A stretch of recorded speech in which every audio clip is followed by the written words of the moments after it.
Malipayong dayong kilom-kilom Subo, Kabisayan ug Mindanao uban ni Dr. Iris ug ni CB diri sa Bukirang Barangay sa Kasili sa Konsolasyon. Kini si Leo Lastimosa. Magpasalamat nga sa makausap pa inyong gipadayon sa inyong tagsa-tagsa ka mga Pinoyanan. Karong hapuna ang atong sugilano naguluhan og kuwari. Atubangan ining mga kontrobersiya sa pagpanamastama sa atong kinaiyahan, apil na ang Chocolate Hills sa Bohol ug ang atong kaugalingong kabukiran dinhi sa Subo. Ang mamahimong sentro dayon sa atensyon ang kadaot, ang irresponsable, ang pataka lang nga quarry. Pagpangubkob sa mga mineralis, pagpangubkob sa baso graba. Nga by the way, gikinahanglan pag-ayo sa mga konstruksyon. Kining tanang mga buildings nga ni barog, kining atong mga Pinoyanan, dili ni matuko, dili ni mo barog, dili mo tuyhad, kunwa pa'y sand and gravel nga gikuha, gikubkob, gikwari gikan sa atong kalikupan. Pero dunay mga lagda sa legal nga quarry. Pero kini mao mga lagda gawas nga wa ipatuman, gihimong kahimanan sa pagpangwarta sa mga opisyal sa atong gobyerno.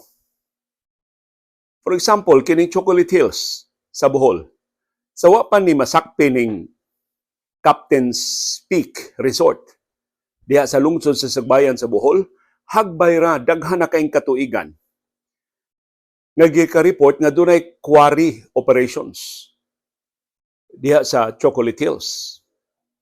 Sa ato mismong kabaybayunan, daghan kaayong illegal nga pagpangubkob sa baso graba diha sa Pangpang sa Manipis, sa kanang duol sa Uplanan sa siyudad sa Talisay ug sa siyudad sa Toledo. Grabe ang quarry diha. Ang atong kabukiran dinhi sa Subo na nga upaw na tungod sa quarry. Ako nakasiguro doon na mo'y mas adunahang kasinatian sa quarry. Kamu mismo nakasaksi ining irresponsable nga pagguba sa atong kalikupan para sand and gravel. Karong hapuna, bisan dili takos atong suwayan sa pagsuhid kung sa atong sitwasyon karon sa atong kalikupan, taliwa atubangan ining dakong panginahanglan sa sand and gravel tungod sa atong pagtukod og mga buildings, pagtukod og mga Pinoyanan, pagtukod og mga estruktura sa atong mga population centers. Apil na sa pagtukod sa atong kadalanan o mga taytayan o ubang infrastruktura sa gobyerno o sa pribado nga mga kompanya. Diha sa Chocolate Hills, buhi pa si anhing Gobernador Erico Omentado. Gireport na ang pagkwari sa pipila ka mga Chocolate Hills. Kanhi Mayor sa Carmen sa Bohol nga mo'y nahimutangan sa kinadaghanan sa mga Chocolate Hills ni Angkon na iyang gitugutan ang pagkwari sa pipila ka mga Chocolate Hills para sa iya mga infrastructure projects o para sa pribado nga mga proyekto nga gihangyo sa mga negosyante makakubkob na sila og baso graba o yuta gikan sa Chocolate Hills. Munang doon na karoy mga pasiaw ug doon na ni seryoso nga implikasyon. Kung iphon o pagbalik ang mga Chocolate Hills, di na nakaabot og 1,776. Kaya mo man na ang katapusang ihap sa UNESCO o sa United Nations Educational, Scientific and Cultural Organization sa mounds, kanang mga perfect cones, mga bundok nga maayo kay pagkapurma. Posibleng di nakaabot og 1,776. Kaya kini lang sa Captain's Peak, doon na duha ka Chocolate Hills nga kagisan para paghimog access road gikas barangay Kanmano padung sa resort.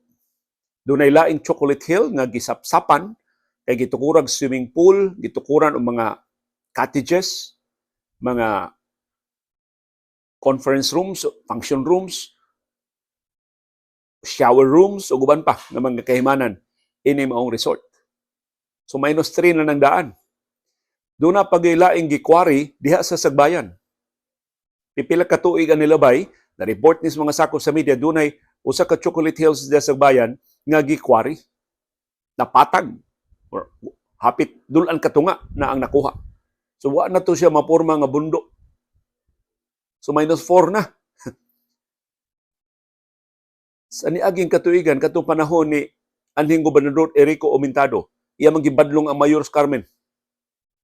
Nganong gitugutan ang pagkuwari, pila man sa ito ka chocolate hills na napildi adto. So kung, I don't know, doon na ba'y pagsuway o doon na ba'y panginahanglan nga makita ng atong lokal ng mga opisyal sa pag-ihap sa ginaghanon sa mga chocolate hills, di nakaabot og 1,776 ang mga mounds, perfectly shaped cones. And to think na sigun sa pagtuon sa UNESCO, ang nakatalag sa una ng chocolate hills, kay wa na siya mapurma sa usa lang ka pamilok. Sigun sa mga siyentipiko sa nagkaliling kanasuran sa kalibutan ug sa mga eksperto sa UNESCO, kanang chocolate hills na purma na tungod sa thousands and thousands and thousands of years sa soil erosion, sa rock formation. Sa ato pa, ang kinaiyahan mo ini umul ana chocolate hills. Dili artist, dili pintor, ug labaw nang dili ka ng sa mga bata pagod may dunay mga istorya-istorya kay kana kuno chocolate hills na porma na tungod kay nag-away ang mga higante sa una. Unya ang away kuno sa mga higante tungod sa ilang kakusgan, mga matay man sila og magbugno sila, naglinabayay lang sila og bato.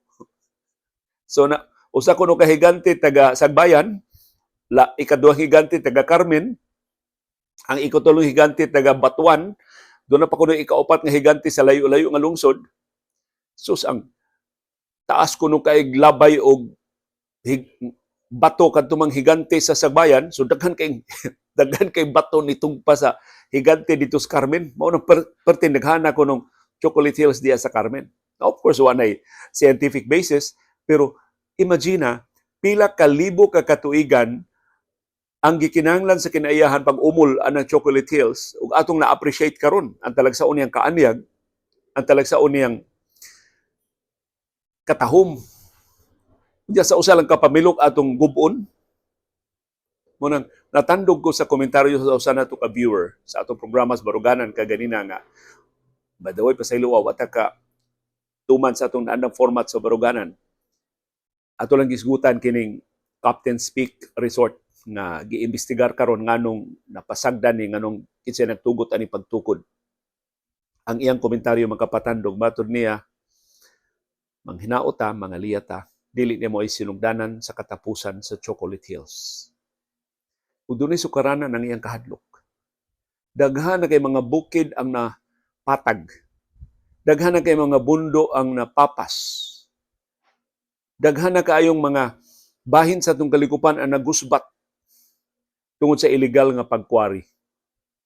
Sa di patamuan ni sa atong kaugalingong nataran sa Subo, tiwason nato ning Bohol.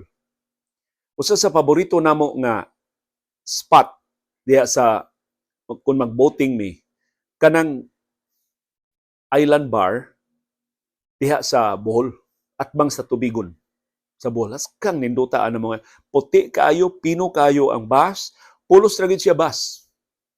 Way bato, way kahoy, pulos ra gid siya bus.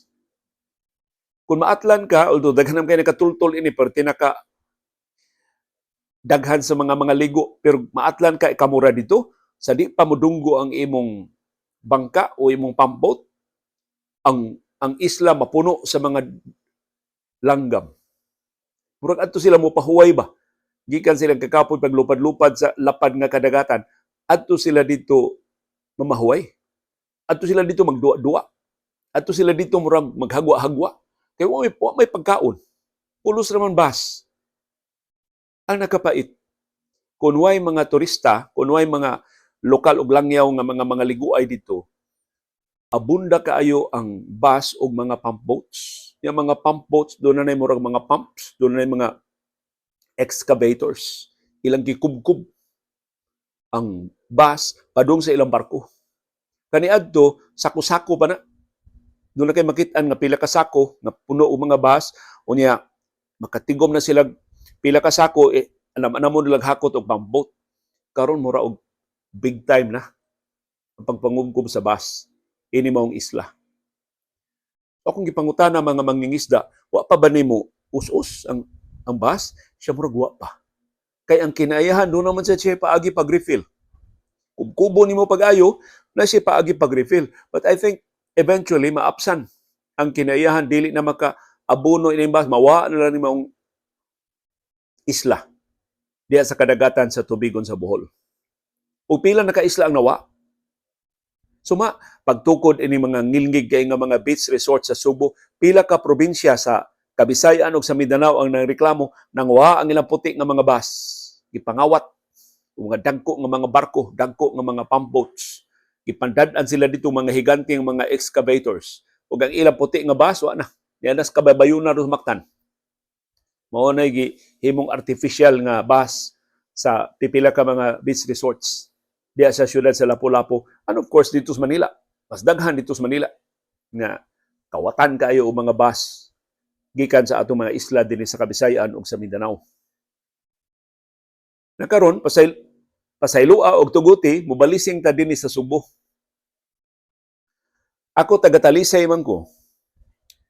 Ug nasikog cover diya niadto sa Manipis. Kuyog ming John Renadela, sa kuyog ming Rico Lucena, katong among edisyon sa among programang Tubag sa TV sa una, katong kada Sabado. Mahisgot man ta atong mga problema. Kanang Manipis, sige man yun na og hunlak. In fact, matag karon og niya, hangtod karon ang Manipis, siraduan sa trapiko, kay dunay pagdahili sa di ra bayuta, bato, dagkong bato amo dahili. Usay mga dagkong bato ana uhagsa gyud sa daan. So di na magiano mga sakyanan. Nang kasagaran masira ang Manipis Road sud sa pila ka oras o pila ka adlaw, maabtag usahay og kapin sa semana. Kung dako-dako na ang soil erosion ang pagdahili sa yuta diya sa Manipis. Kanang Manipis sa una gamay kay na nga daan, peligro kay na mga sakyanan mga hug. Karon dako na ang daan sa Manipis, magkasugat na ang mga sakyanan. Gamay na lang kay kahigegos, hubog tiyali kasi bako nga mag-drive diha mahug ka ngadto sa pangpang. Mas dako ang risgo mahulgan ka og batugikan sa ibabaw. Kay nagsige pagyud na ang pagdahili sa mga dagkong batugikan sa ibabaw. Kay kanang kung Manipis, kung wa mo ka atong Manipis, kanang daan na siya tunga-tunga sa pangpang. Kung magpadung ka sa siyudad sa Toledo, sa imong tuo ang pangpang, sa imong wa ang laing pangpang nga habog kay bukid, di mo makita ang ibabaw. Pati habuga. So karon di na ka mahagbong sa pangpang padung sa tuo, pero posible ka maligiran og dako kay bato gikan sa wala. Sa titip kay nga bukid sa wala. So ngutan ako sa mga opisyal sa barangay, mga mulupyo sa barangay diha sa Manipis ba nga na o Campo 4 nga sa barangay. Ngutan ako nila, ano man sige pa manigdahili ang bato kung sa man nahitabo dia sa ibabaw, nagsige pa naglihok dia sa ibabaw, siya quarry. I-quarry day ko na ng ibabaw sa Manipis. Kung kinsa man siya nag-quarry, siya ang kontraktor sa din Manipis.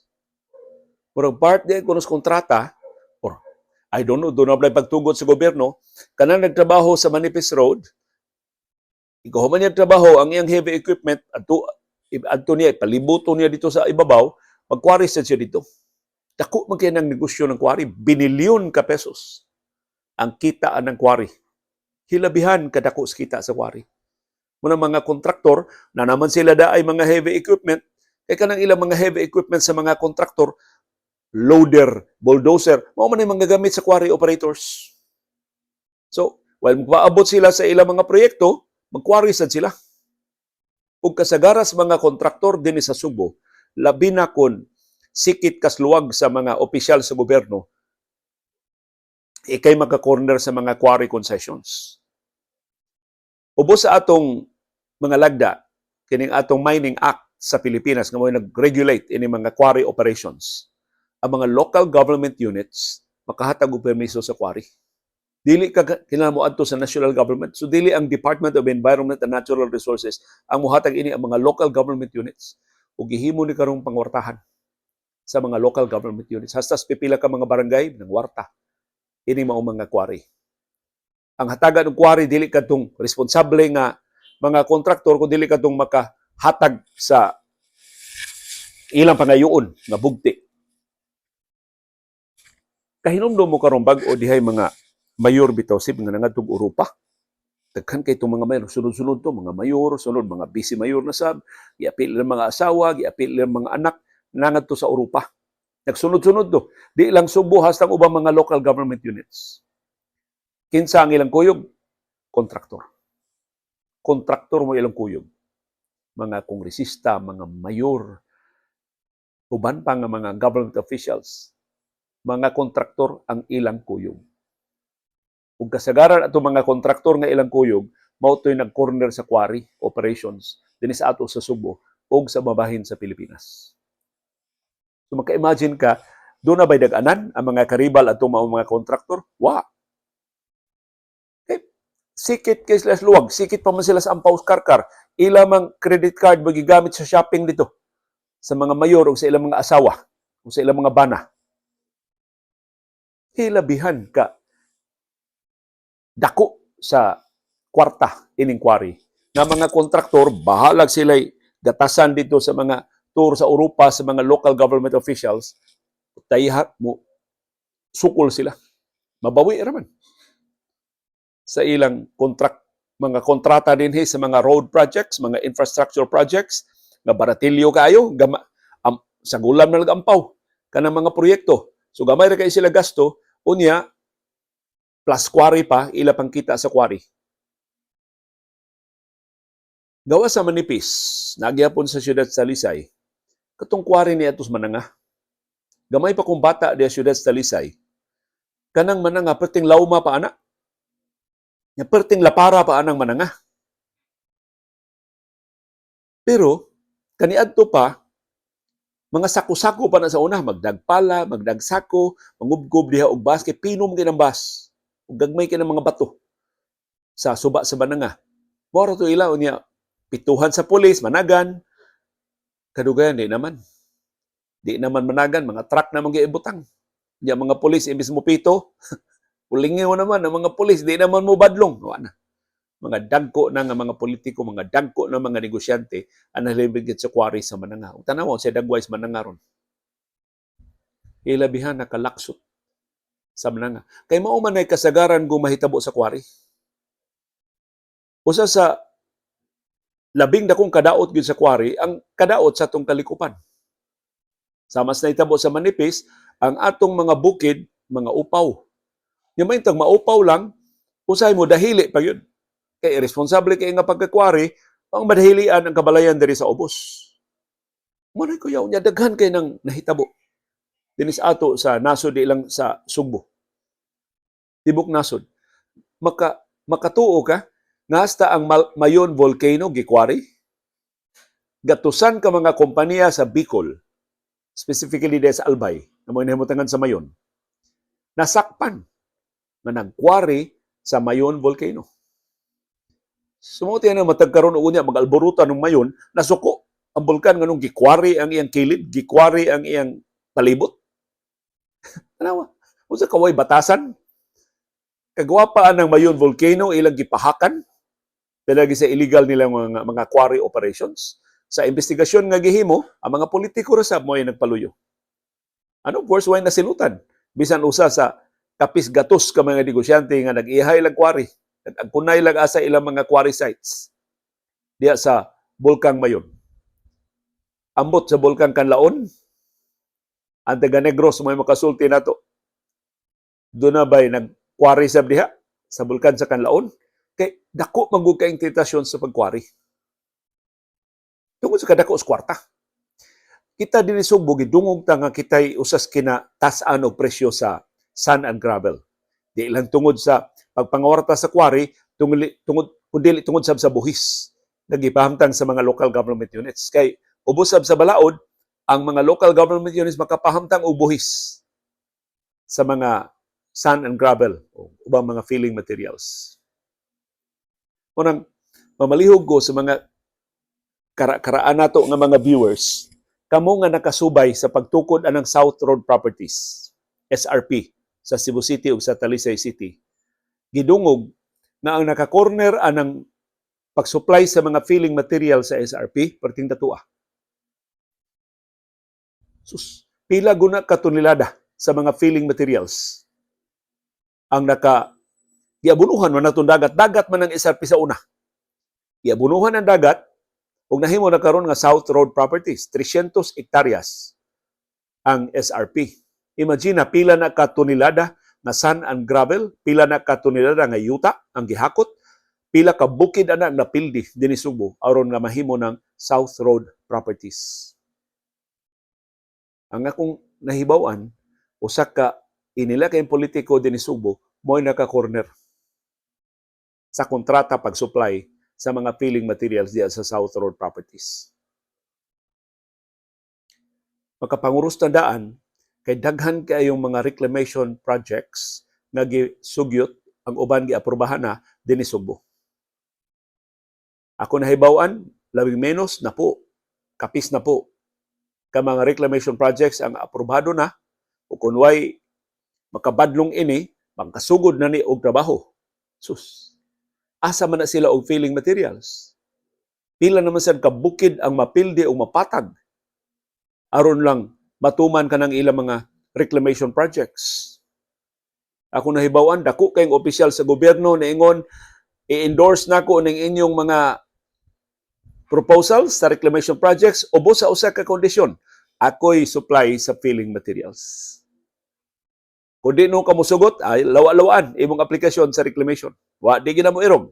Kung muyango ka, nga sila'y supplier sa filling materials, as ka paspasa ko, no? Paspas pa sa 4 maaprobahan ang imong aplikasyon para sa imong reclamation project. Sus, kakuyaw. Sa dangatan nato din sa syudad o sa probinsya sa Subo. Di lang tamo atong layo diri sa among kaugalingong bukid sa Konsolasyon. At bang kay namo kay bukid man ni among nahimutangan, at bang namo nga bukid na puno na sa kabalayan, ya pagilaing bukid nga tunga-tunga anang kami kini amo bukid na mga bahay, sa pika sa bukid na mga bahay. Nami bukid nga dako ni bukira sa una maklaro man pero karon napahak. Katunga na lang nabilin sa bukid. As kang ilara tan-aw. Puro bitog kana bitong gitupihan nga nagkabang. Wa matiwas og tupi kay nahubog ang barbero. Mao gyud dagway in town sa bukid dinhi nga napahak gyud siya pero katunga na las bukid ang hibilin nya mao ti ali pagbadlong sa mga environmental groups wa natiwasa. Mo niya nabiling bukid. Na puwerteng pahaka mag-uol intaw mga silingan dinhi ug magkusog ang uwan, di ba nimo mahugno ang nahibilin sa bukid. Ug I'm sure kung naghisgot ta ganina pila na lang ka Chocolate Hills ang nahibilin, dili na 1,176. Amot pila na sa kabukid ang nahibilin diri sa ato ikumparar sa original count. So wa pa ni ang exploitation sa atong natural resources. Na doon na day pangutana, unsa may kalainan sa mining o sa quarry. Ang mining, mao na ang pagkubkob sa mga nailawom sa yuta. So, mangita kag copper, mangita kag bulawan, mangita kag minerales. Mining ang tawag ana. Ang quarry, kanang ari ka mangubkob sa ibabaw. So, bukid, mga sapa, dili ka kailang mangubkob sa ilawom sa yuta. Mao nay quarry. Ug mao nay sentro sa atong pait nga mga sugilanon karong hapon, giun sa paglugos ang atong kinayahan para sa quarry. Natili pipila ninyo mo ingon, oh, ikaw ra ingon liyo nga hasta atong mga bahay, hasta atong mga buildings diha na magikan sa quarry. So kung ato ding did-an ang quarry, asa naman tag itukod og bahay? Asa naman tag itukod og mga buildings? Dili na to did-an ang quarry. Atong i-regulate ang quarry. Ato ra ta mag-quarry sa mga lugar na di mamiligro ang mga mulupyo. In fact, kung imo basahon ang Mining Act, usa sa mga kondisyon diha sa di pa kahatagan og permiso pag-quarry is rehabilitation. Doon na kay obligasyon pag-rehabilitate sa lugar nga imong gikuhaan og basog graba. Ang pag-rehabilitate maglakip sa pag-riprap aron nga imong na gibilin diya istruktura dili mahugno ngadto sa kabalayan, dili ibanlas ngadto sa katawhan. Ang mga quarry operators naghimo ba na? Wa. Gibiyaan lang ang ilang mga quarry sites nga perting ilara. Nabuslot-buslot na, wa na'y klaro nga porma, wa gyud klaro nga rehabilitation, kuyaw pa sa soil erosion. Mapanlas o niya makaangin na hinuon sa kabalayan o sa mga molupyo sa ubos. Kasagaras mga quarry sites naman sa ibabaw. Unya, giregulate ang distansya in between quarry sites. Sa ato, sus. Murag disyerto ang gibiyaan sa mga quarry operators. In other words, itugot na to ang quarry kay gikinahanglan man sa atong development. Di man ta katugod og buildings kun why sand and gravel. Di man ta katugod og daan og taytayan kun why sand and gravel. Pero dunay mga lugar nga makuhaan og sand and gravel nga dili mamiligro ang mga molupyo ug dili kaayo mahiagom o dako kay kadaot ang atong kinaiyahan. Pero kasagaran ining mao mga lugar layo adto sa mga lugar nga way nagpuyo. Layo naman kayo, pila na ka kilometro. Dako na kayo sila gastos sa pagtransport sa mga filling materials o sa sand and gravel. Adto sila mukuha sa pikas barangay. Adto sila mukuha sa pikas lungsod. Aron mas dako ang ilang gidansya. Mas paspas sila nga makakubkub sa basog graba. Tungod sa proximity ra sa ilang mga project sites o sa ilang mga supplyan sa mga sand and gravel. So pulos laktod, pulos palusot, pulos pahimus. Sama sa ubang mga balaod. Laktaw-laktawan lang ini dunay mga koneksyon sa gahom. Dunay mga koneksyon sa mga opisyal sa gobyerno sa mga regulatory agencies. So unsay atong ugma? Sa kalisod pagbadlong ini kay unsa pagbadlong nimo? Ang kontraktor di mang mabadlong kay under the bunal naman ang mga politiko kay mao man nigasto sa ilang European tour. So pagbadlong ang mga politiko may labi nakakwarta sa quarry. Kay ila man din mga sila may nag-corner ani mao negosyo. Di man nagkontrata na daan at tanang umaabot ng mga reclamation project sa Sugbo, sila supply sa maaprobahan lang kung sila supplier sa filling materials. Sus ang pila na ka hektarya ang reclamation sa Cordova. Madayon mga reclamation project sa Cordova. SM ang kuno'y nakadaoga na. Murag i-times 3 ang SRP. So mga 900, 1,000 hectares ang reclamation project sa Cordova. Kung madayon, asa man og filling materials. Asa man og iabuno sa maong reclamation areas, reclamation projects. Ang China, sa iyang paghimog artificial island sa West Philippine Sea. Kung balik ito sa China, manguha sila ditong mga filling materials, perting layo Mudunggo sila sa Pilipinas, ilang gubaton ang Palawan, o mukuha silang filling materials, perting gubuta. Diba mo diin magkuhag filling materials ang China para anang artificial islands nga ilang gitukod o karong gihimo na ba sa mga kanahan nga mga basing militar, nagkubkub sila og ilaw dagat. Ang corals mo ilang gidugmok o mo ilang gihimo nga mga filling materials pagkasalbahis ana China. Munang sakto kay na si Attorney Antonio Oposa na hangtod karon nagtuon anang kasong ipasaka batok sa China tungod sa lapad nga kadaot, irreversible damage nga iyang nahimo sa coral system sa maritime resources sa West Philippine Sea. Mo'y itluganan, mo'y sanayanan sa labing daghang isda sa tibuok kalibutan. So dako kayong kadaot sa quarry. Sa gagmay nato nga mga isla, diri sa Tubigon sa Bohol, sa usa ka luna diri sa Manipis Road, sa siyudad sa Talisay, padung sa siyudad sa Toledo, sa atong kabukiran, sa Chocolate Hills man dito sa Carmen, o sa Sagbayan, o sa Batuan sa Bohol, o sa kabukiran din sa ato sa Subo o sa mabahin sa Pilipinas, hilabi ang dakuan na sa kadaot na nahimo sa mga quarry. Kung sa mga itong daganan, ining binilyon ka pesos nga racket sa quarry. Kung saan ito pagbadlong na ang mga regulators pulos man kadudahan na appeal sa konsabo ining mao mga quarries. For example, kung makakita ka sa special report sa The Freeman, giun sa pagguba, giun sa pagtukod ka ng Captain's Peak Resort, imong mahibawan na katong pagkagis sa duha ka Chocolate Hills aron paghimong access road gikan sa barangay Kanmano sa Sagbayan padung sa resort, gitugutan sa barangay Kapitan sa Kanmano o gitugutan sa mayor sa Sagbayan nga si June Suarez. Ug ang resort itself gitugutan sa Protective Area Management Board o PAMB. Kansang pangu mao ang atong Regional Executive Director sa Department of Environment and Natural Resources DNR dinhi sa Central Visayas. So ang kinatas-ang opisyal nga supposedly may manalipod sa Chocolate Hills, maura say ni pirma pagtugot, paglugos sa Chocolate Hills, paggusbat sa giilang heritage site sa Bohol.